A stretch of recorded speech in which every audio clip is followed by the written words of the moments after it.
Currently nothing, but when I stand like this 5 minutes or longer, I feel... on the inside, on the outside, yes, yeah. on the The ligaments, right, yeah. Okay, so that's a problem. Because you're going to basically stress out your ligaments. And knees, and if you've ever had any knee injuries, it takes a long time for knees to heal because they have a very poor blood supply. Okay. Right? So you don't want to hurt your knees. And you don't have to look at pretty much any athletic sport.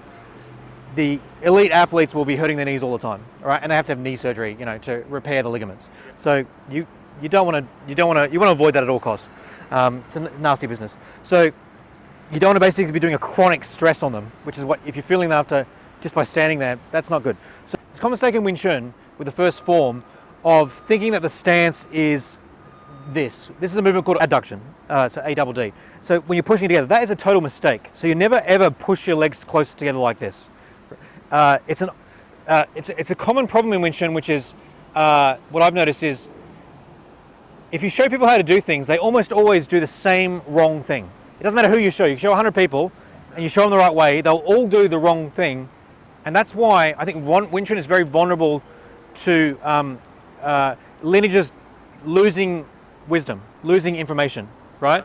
Because within a single generation, you can teach people wrong, the thing that comes intuitively, but it's wrong, right? So what I mean by this is, if I stand like this, it looks like I'm pressing my legs together like this, but I'm not pushing my legs together like this. I'm actually going forward, right? And it's got to do with the anatomy of the hip joint, which is the hip joint is there's a ball and there's a little neck, and then it comes down on an angle like this. If I'm standing like this, my hip joint's here, and then there's a little bone that sticks out like this, like a little neck, and then the bone comes down like that. So you can see that there's a natural V shape, right?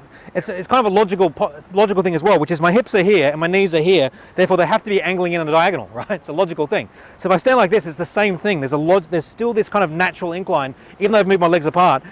There's a natural incline like that. So even though I'm moving my feet apart here, you've got this natural V-shaped type pattern happening, so that when you bend your legs, it has this kind of pattern of going in like that, but you're not pressing them together. It's a big mistake. You don't push them together. What you're doing instead is you're not thinking about them coming together at all. What you do is you angle your feet in on an angle like that, right? Yeah.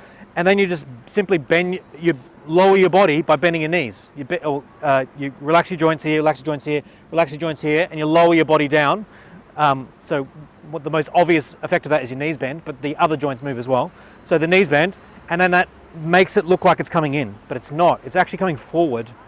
And yes, it comes in like that, but it's got nothing to do with muscles pulling in like this. Okay. Does that make sense? So if you learn how to stand like this, you won't have this effect on your stance if you're not pulling in like that, which is what you're doing, right?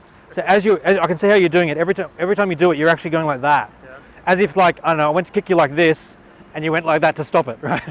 That's kind of the motion you're doing, right?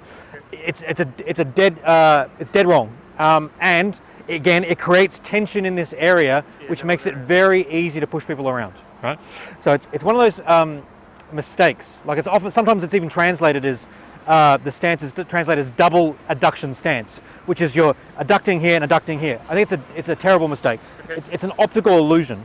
So what you need to do instead is get those feet pointing in at an angle.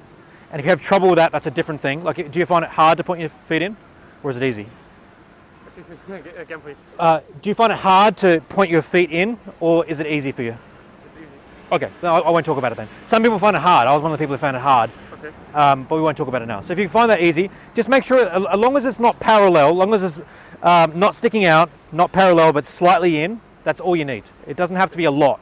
You don't need it to be pointing in more the better, right? Okay. As long as it's got a slight inwards pointing, it's fine. And then just lower your stance down from your center of movement by about that much. So it's not a lot. You're just simply lowering, and as you lower, have these joints alive. Your hip joint, knee joint, and ankle joints just have alive, and everything goes down, and this will just come forward slightly. Yeah. Okay. And that should feel more natural, right? Less is happening, right? And you shouldn't have those same problems in your knees. Because it's kind of obvious that why you're having those problems in your knees. If you're going like that, you're holding it with muscle for 5 minutes in that direction, and then you're feeling pain there and there in the direction you're pulling, right? So just don't do that anymore.